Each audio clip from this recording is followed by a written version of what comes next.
वो माई के इकलौती रहे। बाप बेचारा बड़ा शौकीन रहे और शादी भी बहुत शौकीन करत बा। गइल बा बाजार से फ्रिज लाई बा ओकर वारंटी के कागज अपने बिटिया के दे के खड़े बिटिया तू ही हो हमारे कुल में चिरा तू जात बाटू कूलर लाया वो के फ्रिज वो ले आके वारंटी कागज एलईडी टीवी लाया उसमें भी सब कुछ ला करके दे दिया। अब लड़की वो सोचत बरते कि जितना सामान बाजार से खरीदे ओकर तो वारंटी के कागज ले आई के दे दे। अब हमहू के बिना कर पाए हमार कौन गारंटी बा। लड़की सोचत लेकिन दिमाग लगाई के बेचारी तुरंत ही एक ही सादा पन्ना अपने चेस्ट पॉकेट में डाल ले। चेस्ट पॉकेट में डाले तो चली गई। जब लेके पहुंची ना रात की जब दुल्हा आए 9 बजे तब जैसे घूंघट में हाथ लगाए तो दुल्हन गए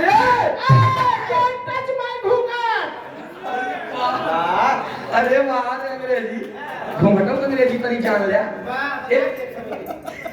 ए भैया ए सुना तू भले शादी नहीं किया है लेकिन हमारी बात पहले सुना। क्या बताए बा हेलो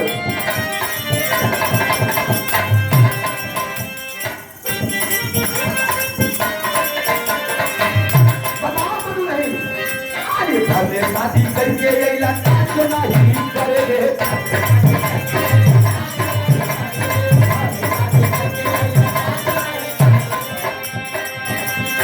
मीना जवाब जब लेते हैं नहीं भरे दे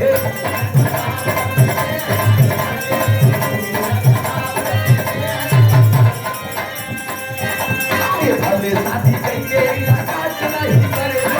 मीना जवाब जब लेते हैं नहीं भरे दे।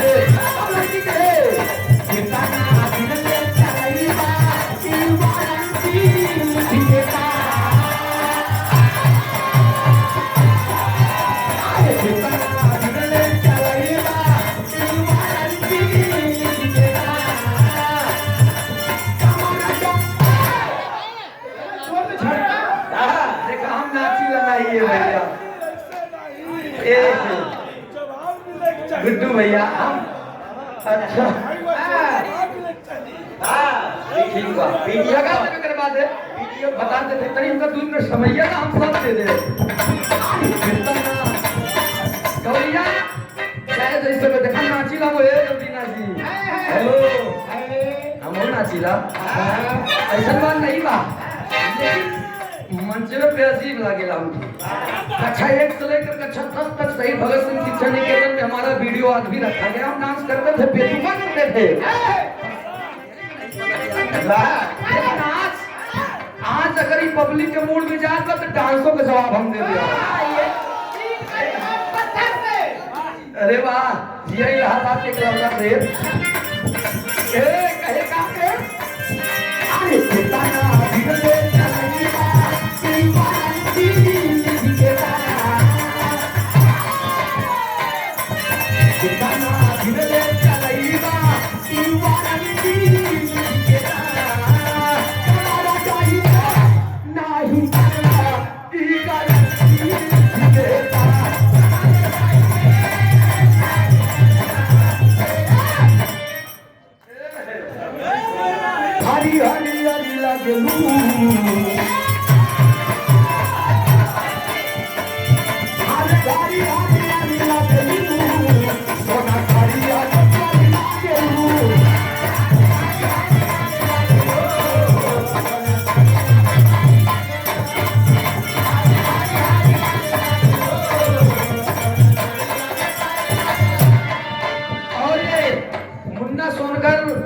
नवीन मंडी से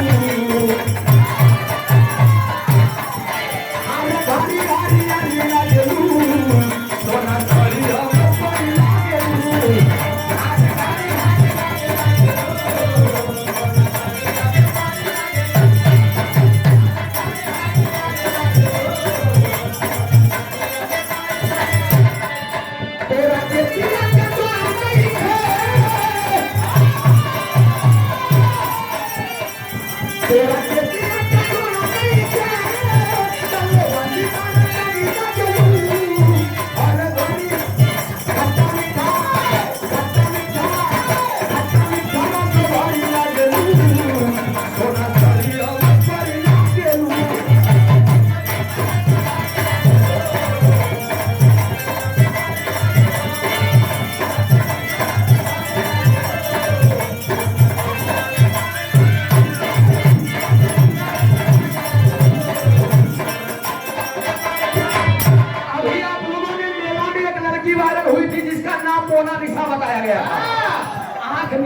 है ना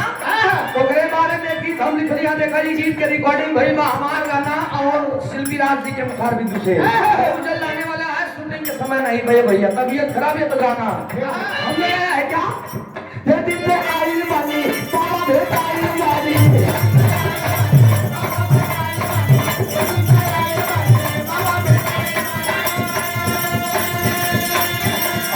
आपके तरफ से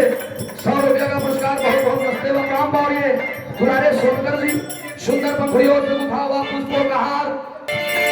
दिन पे आई बानी बाबा भेट आई बानी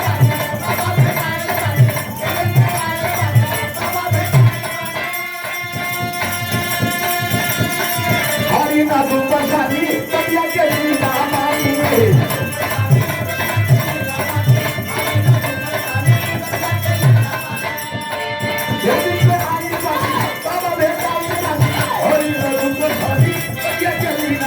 कोई ना हाथी जोड़े बाबा हम गोरे माता रानी कोई ना हाथी जोड़े बाबा हम गोरे माता रानी अब बाबा कहे अरे बाबा बाबा अरे बाबा बाबा अरे बाबा बाबा कहीं से तू गोरे माता तब बोला ये चलाई तब हाथे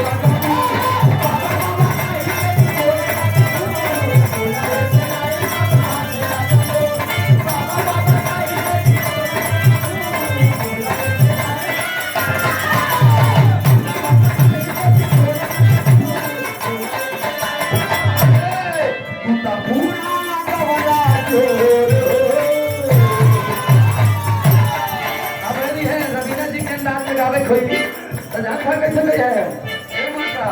तुम तो पूरा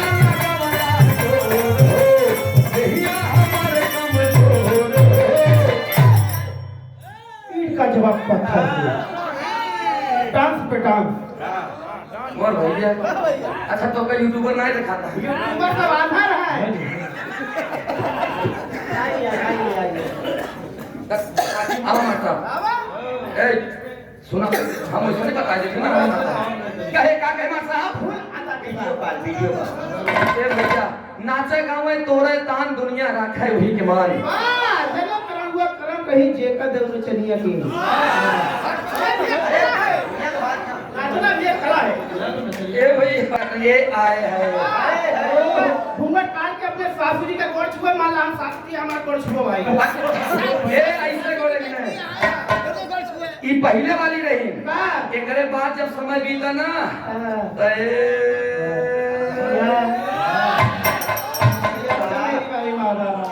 आया वो वाली जनता का करा थी ए पे भाई नहीं और ए पे नहीं आई भाई भला हमर बुढ़ाऊ देखिया ससुर के कान हमरा का बिना देखी के करे वो लेकिन दामा का गांव साहब